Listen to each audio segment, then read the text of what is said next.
Number 8 pa lang siya, lower mirror yun. Number 33 siya nun. May magazine ako dati nun. Lower mirror yun. Tapos, bago siya pumasok ng NBA, ayan, medyo nagustuhan ko yung galaw niya. Parang malandi kasi siya maglaro. Parang Jordan. Pareha sila ni Jordan, pero medyo may landi yung galaw niya.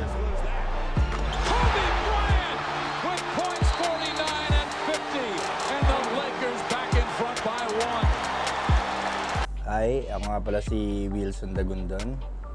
Mas kilala ako sa Consi, sa lugar namin, Laking Sauyo. Basta every time naman na may game siya, inaabangan ko na siya. Papanoorin ko na yan, hanggang dyan na mauubos yung oras ko. Tipong ganon. Pag nanonood naman ako ng YouTube, siya rin, mga tipong ganon. Every time na may laban kasi yung Lakers nun, talagang inaabangan ko yon. Kami ng kuya ko nun, magkasama kami sa bahay ng kuya ko. Tapos, naisip ko na siya maging idol kasi yung galaw kasi niya talagang, alam mo yun, sa score pa lang, lalo na yung umiscore siya ng 81 points. So kasi pag LA ka kasi, syempre, di ba, nandoon yung mga sinasabing magagaling sila Abdul Jabbar, di ba?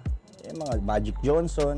Isa na yun kung bakit ko rin nagustuhan si Kobe kasi iba yung angas ng niga, yung pagkaniga niya eh.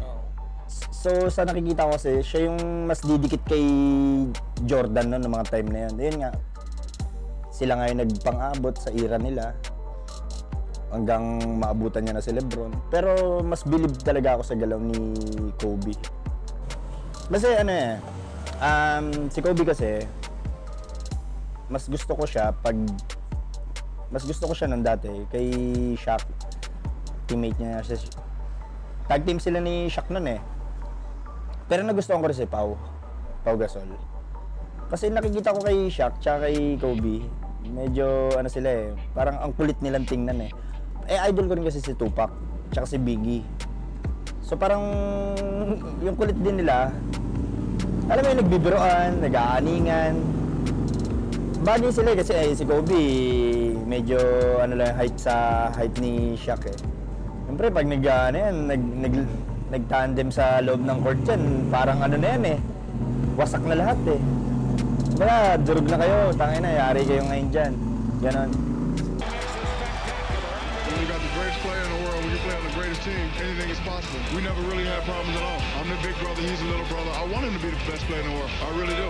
I wanna be if I could be like Kobe. My fourth time in the finals. Thanks to that man right over there. Last night about 2:30 in the morning, somebody called me and said, "Big fella, let's make history." And I was like, "Who is this?" They're like, "It's me, Kobe." Kobe on the move. Bounce for O'Neal. Kobe Bryant worked into the lane and Shaq hammered it in with the right hand. Wala akong ganun, hindi ko masasabi na may ganun akong collection. Wala akong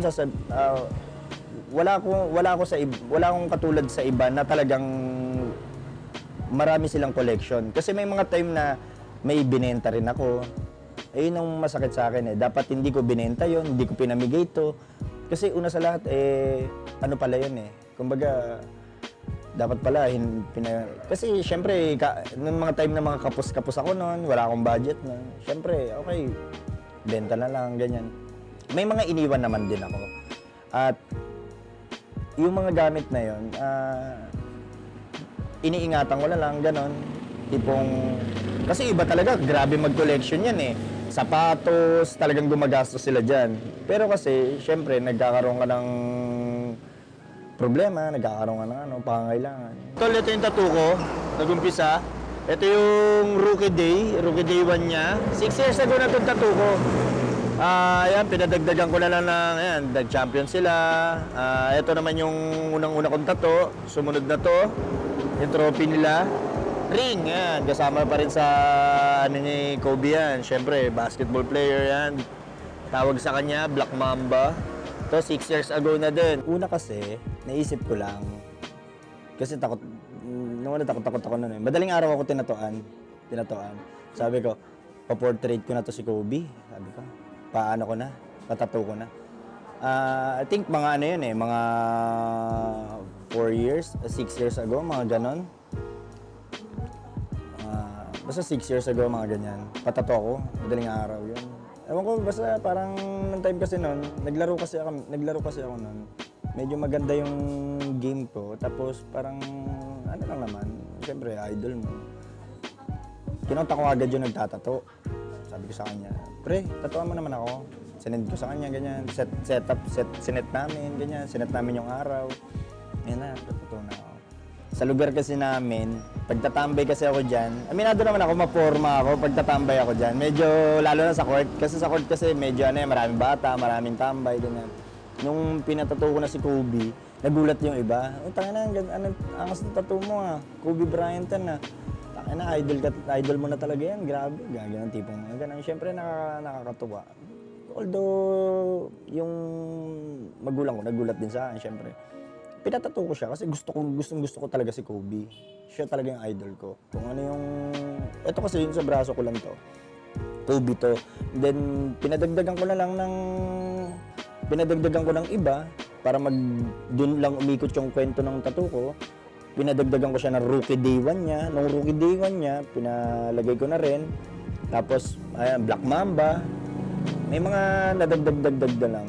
Kasi minsan pag nakikita nila, ayos ang tattoo mo, Kobe yan Stig yan idol mo si Kobe, no? Siguro, minsan mga tatanong siguro ganyan laro mo, no? No, sabi ko, hindi ganito laro ko.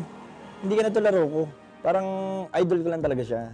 Hindi naman porket nagpatato ka ng Kobe is yun yung galaw mo. May mga time na, syempre, may maano mo lang din naman na kaya ako ito pinalagay kasi gusto mo yung ina-idolize mo, di ba? Ina-idolize mo. Siguro may mga madadagdag hanggang na yun. Pero kasi ngayon, matunog si Kobe ngayon. Kumbaga, baka sabihin, kaya mo palang pinalagay yan dahil kakamatay lang ni Kobe. Hindi, etong tattoo ko dito, matagal na talaga to. Buhay pa si Kobe dito. Naglalaro. To tell you now that NBA star Kobe Bryant was on board that helicopter and is now dead at the age of 41. Basketball star Kobe Bryant has died in a helicopter crash in California. LA County Sheriff's Department say that all 5 people on board a helicopter have died in a crash. Retired Los Angeles Lakers basketball star Kobe Bryant has been killed in a helicopter crash. It happened this morning. Yung mga oras kasi na yun, gising ako noon. Actually, galing ako labas noon. Pag madaling araw na ako nakauwi noon. Tapos, browse lang ako sa cellphone ko. Nakita ko nga, mga bandang around na yun Basta madaling araw na siya, 4 or 5, mga ganon. Na yun, ang dami nag-chat sa akin, ganyan. Tol, pre, yung idol mo, patay na. Sino? Siyempre, ikaw, para mag-ano ka Siyempre, magulat ka. Parang, yun nga, si Kobe daw, ganyan. Tapos yun, pag-check ko, puro Kobe na, yan. Siyempre, ako bilang isang fan ako ni Kobe Bryant, ni Mamba, kahit hindi mo siya nakasama or naging talaga kakilala, kahit hindi naman talaga niya ako total kilala, fan lang ako na umahanga. Siyempre, masakit sa akin yun. Parang kang nawala ng kapatid, ng kaibigan, na mahal mo sa buhay. Kasi yung Kobe kasi iba yan Siyempre parang pag sinabi, Kobe yan, tangina, bakit ganun, bakit siya pa? May mga tipong ganun ka masasabi, bakit si Kobe pa? Ang dami-dami ng mga iba. Hindi naman sa inaano, pero siyempre, malaking kawalan siya sa,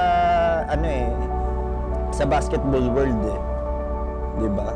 Sabihin na natin may LeBron James, pero iba pa rin yung Kobe. Pag maaalala mo yung mga ginawa niya, yung mga niya, iba. Basta masakit yun para sa isang fan na katulad ko.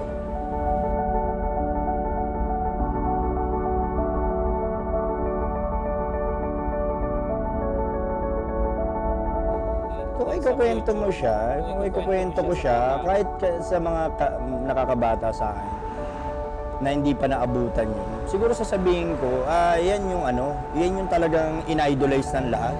Kumbaga, pag nakita mo maglaro yan, talagang grabihan. Wala akong nakita sa NBA na parang ganyan siya na, alam mo yun, na tipong pa-retire na lang, di ba, umiscore pa. sa Utah Jazz ng ganun ka grabe?